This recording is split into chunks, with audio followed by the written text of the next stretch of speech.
Welcome to Bingeworthy. I am Rob Southgate. I'm Martha Southgate.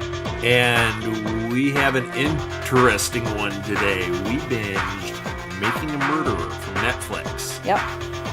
Mar, do you want to What? get a little... What'd you call me? Yeah, we've been, I've got binge brain, so go ahead. There you go. It first premiered on December 18th, 2015. And 10 episodes. Yes. Well, and to be fair, we watched it when it aired.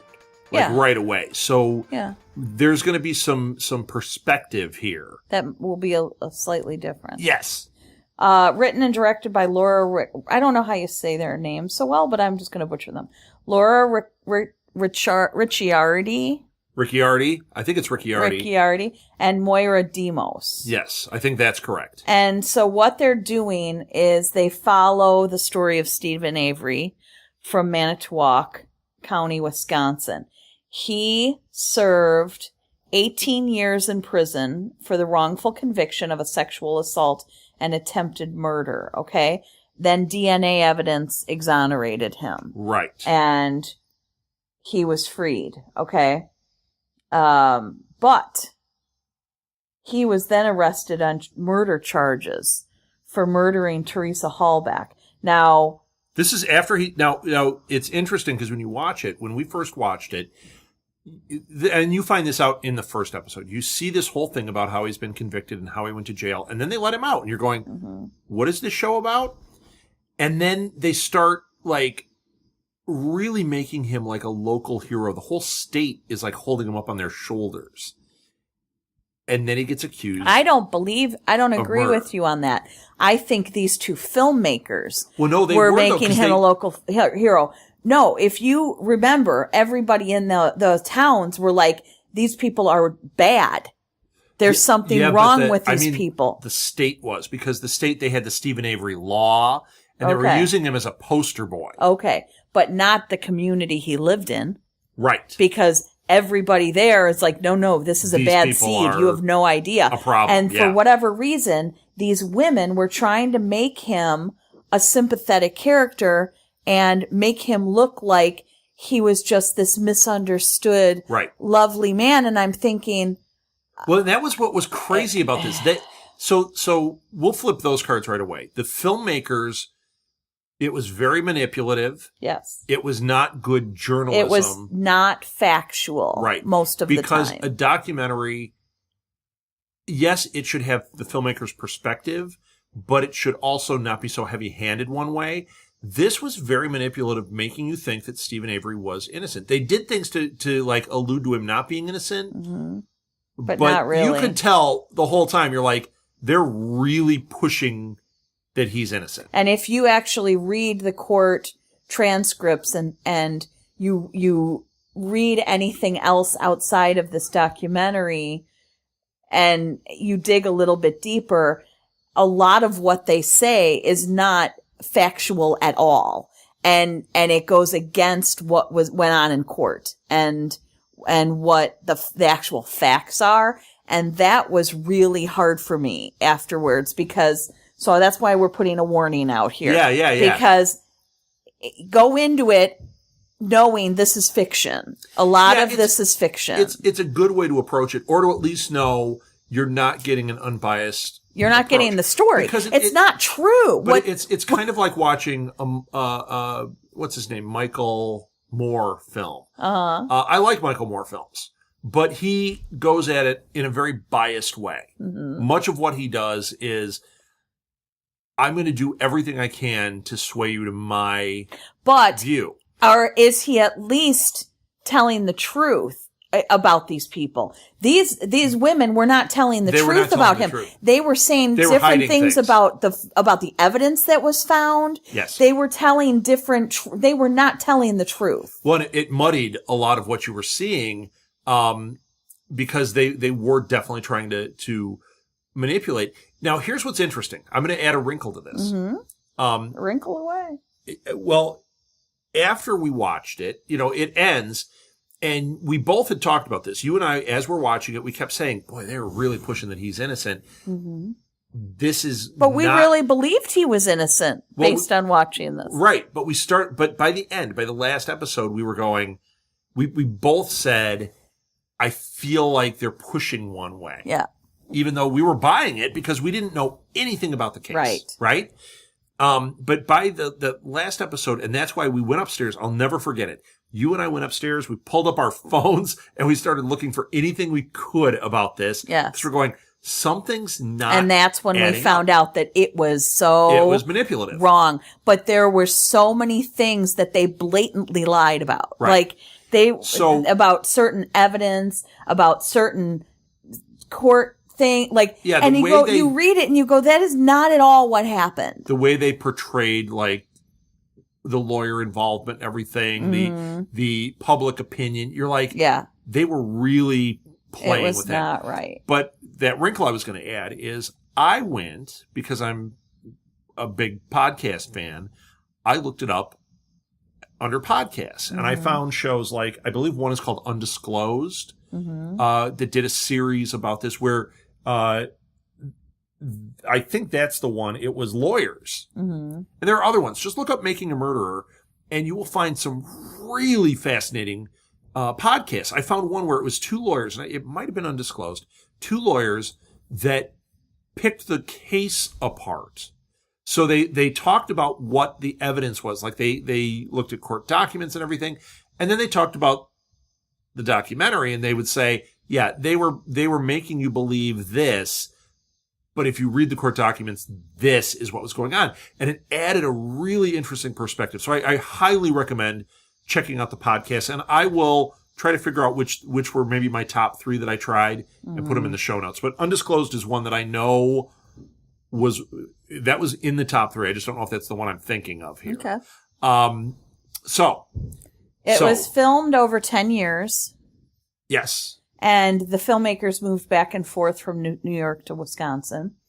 Which is interesting that they latched onto this story like this. And it was really weird to me that women in particular would defend him after what he did. Right. It was very, but were they, that was harder for me. I wonder if they were defending him or if they just chose that as their perspective and they stuck to it. Because then what? How could women defend this guy? Why would you defend him? Knowing what you know, there's no way they didn't know the truth. There's no way they didn't know. Then why? So that, to me, I'm having a real hard time. Although, hold on a second. You go for it. It could be that our interpretation of them making him innocent was manipulative in and of itself. Because they knew by the time this came out and they were editing it down and everything, they knew the outcome. Mm-hmm. They knew the trial. So maybe they were trying to make they were puppeting us. We were sitting here going, he's innocent, he's innocent, he's innocent. Then you sit here like, outrage. And then afterwards, they're like, we'll take the heat. We'll take the bad press because we're going to get a season 2. Season 2 could be a completely different approach. Season 2 they announced in July of 2016. Season 2 is going to be all about Dassey's conviction and the appeals, all of the appeals that have taken place. Right, which there's been a lot of stuff that's happened. Now, Brandon Dassey is the other part of the story here. You have Stephen Avery's story, which is what... And then that's his nephew. The show is about. And his nephew, Brendan, is convicted as well. Mm-hmm. Spoiler. Is any of that a spoiler? No, it's all over the news. But he is also... he's implicated. We'll say that. Yeah. He implicates himself. Yeah. Not on purpose. He has a very needs. The family is not. They have low IQs, and yes, they Brendan talk should about never. He was Brendan's IQ. He was interrogated without as a minor, without a parent, or a lawyer present. There were a lot of things that were things that happened mishandled in this case. And there were things that these cops did mishandle. But once again, the way it's portrayed to you is it's like, cops are out to get him, or they're just bumbling idiots, and you're like, I don't think it was quite this. And there were big things that they claimed in here that were absolutely not true. Yes. And so I am excited to see a second watch season. it, but know that, and then watch everything else around it, research. Yeah, see, listen to the podcast, read about it, and then you compare for yourselves, because you may get a different take than I take. This is what I feel about it. And when we get to the end, I have a different way of approaching the way we recommend. Okay? Mm-hmm. I really feel that the show is compelling. It's interesting as hell. I mean, we loved watching it. It makes you angry afterwards.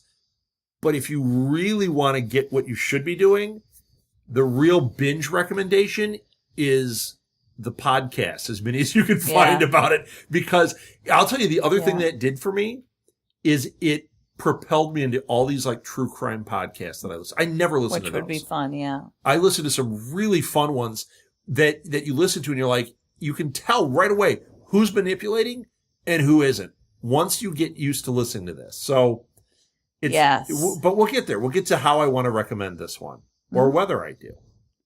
So, it's 10 episodes and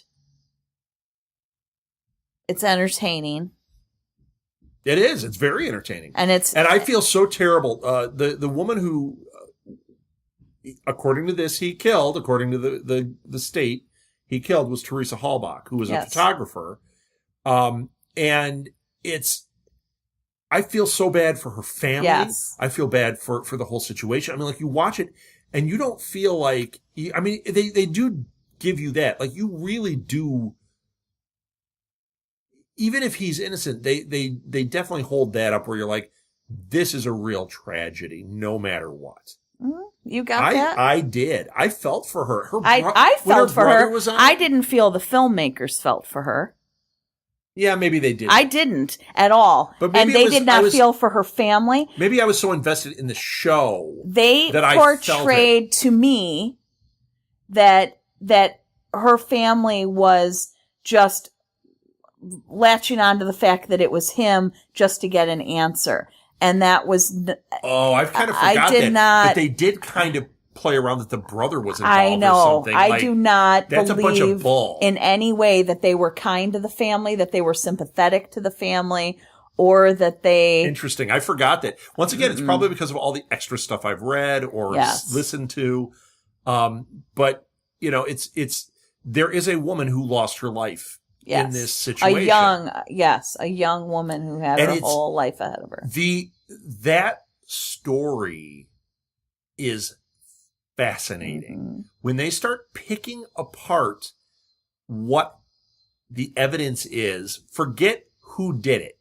It's kind of like the OJ trial. When you hear the story of all these pieces and you go, somebody was running down this and they hit their head on the air conditioner and the gloves and the this and the that. And you go, what the? It's just this weird, fascinating story. Is it something you love? No, obviously not. Somebody lost their lives, but there is so much there.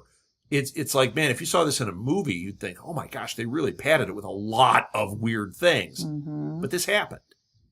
A lot was mishandled.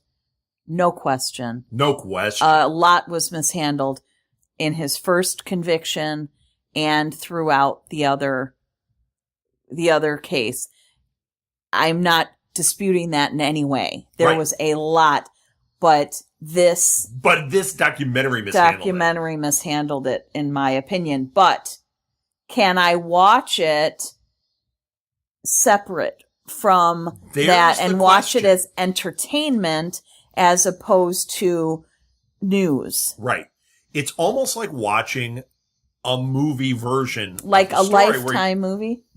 Oh, way better than that. No, but I mean, like where you have the Lifetime, where you watch a movie version and you go, you know, some of this is false. It's going to be soap opera. They're manipulating you here.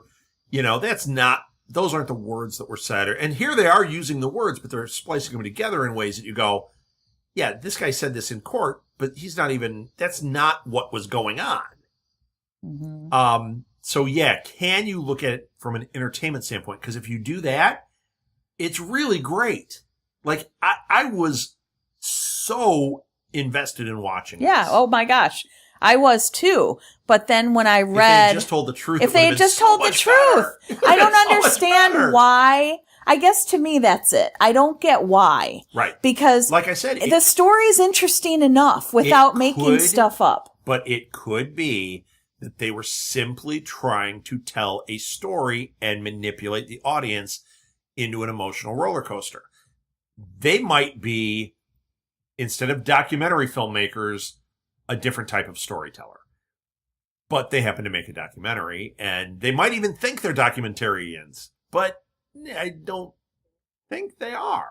Mm-hmm. I don't know. Yeah. So I thought it was fun. Yes. I was very disappointed afterwards to learn that so much of it was skewed. Yes. Me too. I really would have enjoyed the experience more. Like I'd have a better feel, real. or if I knew going into it, this is based on true events, yes, but it is not. Or if they had said up front, this represents our opinion. Our opinion. Because you'll see that on certain things. This represents the opinions of the filmmaker. I'd go, you know what? They're trying to manipulate it, but I'm okay. Mm-hmm. I'm here for the ride. And truthfully, I was there for the ride. I just wish that I had known so I didn't feel duped at the end. Yeah. But man, listen to the podcasts. Listen to those, and it's like you can't get enough of it. Watch the show, and then you start listening to those. You can't get enough. It's amazing. So, Mark, are you ready to? I want to hear yours. How I want to do it? Okay, so it's either binge the heck. We're just binge it out. There is worth the wait. No, what is it? Worth the watch. Mm-hmm. Binge it out. Space it out. Or don't bother. Okay. Well, do you want me to go first since I'm going to fit in one of those categories? I do too. But go ahead. I would say it's hard for me. I would say binge the heck out of it because it is well made. Yeah. It is extremely interesting. It's fun to watch. And it's fascinating, but please go into it with your eyes open and know, okay, they're telling a story here and then I'm going to go get all the facts or get all the facts first and then go binge the heck out of it and see how it matches up. Oh, that's an interesting would be a fun angle. And I might do that and go back and rewatch it. Before season 2, maybe explore it because it is fascinating story. And so I do not want anyone to think that I don't think this is you are recommending to binge it, but binge you've the got heck a little out of it. But you need to to understand that there are things that are omitted and skewed. I like that way. Okay, what I was going to say is binge the heck, but here's why I said it's a little different. I'm saying binge the heck because you're going to enjoy it. You're going to want to do that. If you space it out at all, you're going to start looking other things up and it's going to ruin the experience because you're going to know you're being manipulated at key points. So I say get through it, enjoy it for what it is, and then this is where it really differs. Find those podcasts and binge the heck. I was painting one of the bedrooms. Once again, I think it was Undisclosed was the one that I was falling into. Even if it's not, it's a great podcast. Listen to Undisclosed. But I think that was the one. And I think I listened to like 6 episodes while I was painting that room. I just was eating them up. I'm like, this is amazing. And it gave me a completely new perspective on the whole story. It was phenomenal. But I would have not had that experience had I not binged the Netflix show. So there you go. We both say binge the heck. We both have a slightly different approach to it, though. And it's what's fascinating is this is a completely different approach than we've had to any of the other shows we've done. Mm-hmm. So that's it. Martha, are you done? I'm done. Yeah. Excellent. Follow us on Twitter at SMG Binges. Follow us on Facebook, Bingeworthy Podcast, and Subscribe on Patreon. We're asking $5, one tier, but you get an extra episode every month. If we get enough, you're going to get the Twitter binge party. We could do making a murderer on a Twitter binge party. Wouldn't that be amazing? Imagine after everybody watches it and we all tweet together. Oh my gosh. So find us on Patreon, Binge Worthy Podcast. That's it. We're done. Back to the couch.